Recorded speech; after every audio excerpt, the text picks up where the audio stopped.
Jagawan Dewangkara, selamat datang di Kulap Mini Tour Taksonomi Hewan 2020. Nah, pada kesempatan kali ini, kami para asisten akan menjelaskan kepada kalian tata cara untuk koleksi taksa-taksa yang sudah kalian pelajari saat praktikum. Nah, karena waktu dan cuaca saat ini sangat memungkinkan untuk bercoaching, sekarang kita akan bercoaching bersama KAP. Halo Jagawana Dewangkara, hari ini kita akan menunjukkan bagaimana caranya birdwatching. Jadi birdwatching itu biasanya dilakukan pagi atau sore hari. Pagi pukul 5 sampai 8, sedangkan sore pukul 3 sampai pukul 5. Nah, kenapa? Karena burung itu aktif di pergantian hari. Dalam pengamatan burung ada yang bertugas untuk mengamati menggunakan binokular. Ada juga yang menangkap gambar atau video menggunakan ponsel, yang bisa dilakukan juga menggunakan kamera. Dan jangan lupa untuk merekam audio dari burung tersebut, yang pada akhirnya semua itu harus dilaporkan kepada orang yang bertugas sebagai center dan juga timekeeper. Pengamatan burung dilakukan secara berkelompok yang terdiri dari 5-6 orang. Satu orang di tengah sebagai center dan sisanya berdiri mengelilingi center dengan jarak 5 meter. Setiap orang yang mengelilingi center memiliki jarak pandang 50 meter untuk pengamatannya. 15 menit pertama ya? Iya. Sekian penjelasan tentang birdwatching. Sekarang kita turun untuk mencari arthropoda. Ya, Jagawana Dewangkara, selanjutnya kita akan belajar tentang arthropoda. Kita akan pelajari bagaimana cara mengkoleksi dan mengonservasi arthropoda. Jadi arthropoda itu dibagi dua, non-hexapoda dan hexapoda. Nah, jadi arthropoda tuh habitatnya tuh di mana aja, mau di taman-taman seperti ini, di rumah kalian, di dapur, di kamar mandi, di mana-mana pun ada. Nah, bagaimana cara mengkoleksi arthropoda? Jadi ada 3 metode nih, atau 3 alat yang bisa digunakan untuk mengkoleksi arthropoda, yaitu ada pitfall trap, malaise trap, sama light trap. Nah, berikutnya mari saksikan nih bagaimana cara membuat ketiga metode tersebut atau ketiga alat tersebut. Silahkan disaksikan. Ada 3 metode atau alat yang digunakan untuk melakukan penculikan arthropoda. Yang pertama ada pitfall trap, yang kedua ada malaise trap, lalu yang terakhir ada light trap. Pitfall trap dibuat dengan cara mengisi air sabun atau deterjen ke dalam gelas plastik. Hal ini berguna sebagai atraktan bagi serangga yang ingin kita tangkap. Lalu setelah diisi, benamkan gelas plastik tersebut ke dalam tanah sampai permukaan tanah dengan mulut gelas memiliki ketinggian yang setara. Lalu tutup dengan infraboard yang dinamai, telah dibolongi dan dipasangi sumpit untuk menyangga infraboard tersebut. Lalu ada malaise trap. Malaise trap dibuat seakan-akan berbentuk tenda. Nah, malaise trap ini berfungsi untuk menangkap arthropoda atau serangga yang terbang. Serangga tersebut akan menabrak jaring berwarna hitam yang ada di bawah jaring berwarna putih.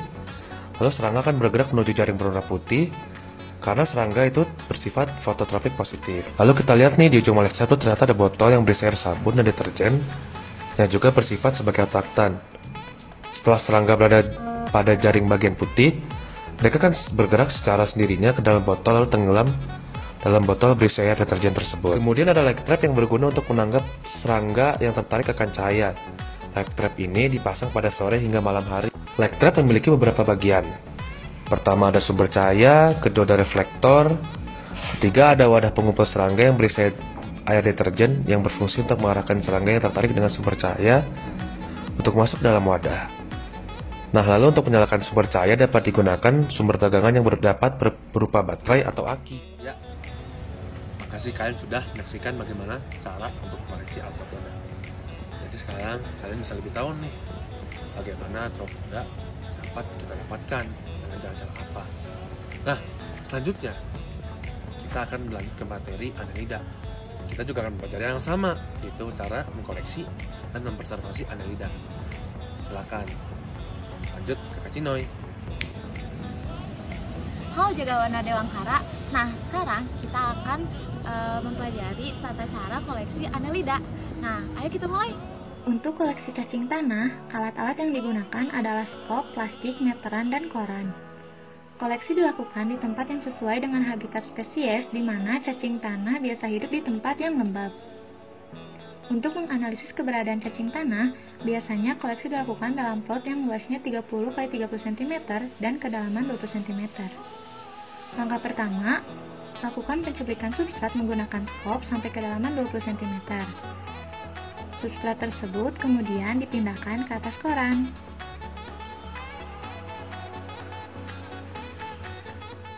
Setelah dipindahkan, selanjutnya dilakukan penyortiran dengan tangan untuk mencari cacing yang ada di substrat tersebut. Kemudian, masukkan cacing yang didapatkan ke dalam plastik dan diberi sedikit substrat. Terakhir, substrat dikembalikan ke lokasi pencuplikan. Oke, segitu saja penjelasan tentang koleksi Annelida. Sekarang ada yang mau dijelaskan nih sama Kak Putih. Hai, Jagawan Adewangkara. Aku mau jelasin pakaian dan barang-barang apa aja yang harus kalian bawa dan kenakan kalau mau hairpin. Nah, mulai dari atas kepala, kita harus pakai headlamp.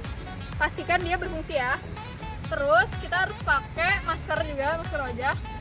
Terus jangan lupa pakai pakaian yang gelap, mulai dari kerudung, baju, dan celana lapangan. Baju dan celananya harus yang nyaman ya. Terus selanjutnya kita harus pakai sarung tangan untuk melindungi tangan kita. Terus pakai sepatu boots. Nah, untuk barang-barang yang harus dibawanya, kalian bisa bawa fishnet dan juga tas lapangan yang muat barang-barang. Oh iya, buat yang rambutnya panjang, jangan lupa diikat ya. Selamat hairpin. Halo Jagawan Adewangkara. Nah, tadi kan kalian udah lihat nih bagaimana cara berpakaian yang baik untuk hairpin. Nah, sekarang aku mau kasih tahu ke kalian gimana sih hairpin itu. Oh ya, by the way, kalian tahu nggak sih kenapa hairpin itu dilakukan di malam hari? Karena hairpin itu kita mengambil hewan herpetofauna yang dia itu aktifnya di malam hari atau biasa kita sebut nocturnal. Nah, sekarang kita langsung mulai aja yuk. Let's go. Nah, sekarang semua peralatan yang udah ada, kita langsung mulai cari yuk.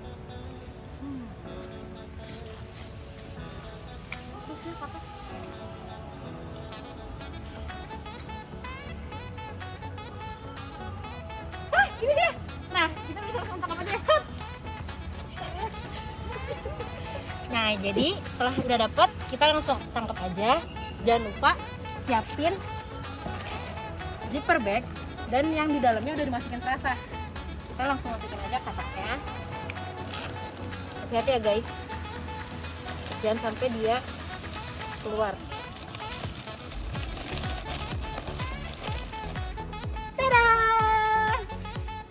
Jadi segitu aja nih dari hairpin. Sekarang bakal ada pesan nih dari seseorang. Siapa ya? Kita lihat yuk. Halo Jagawan Adewangkara. Nah, jadi tadi kan kalian udah nonton nih video miniatur dari yang dilaksanain sama asisten. Nah, semoga videonya bermanfaat untuk kalian dan sampai jumpa.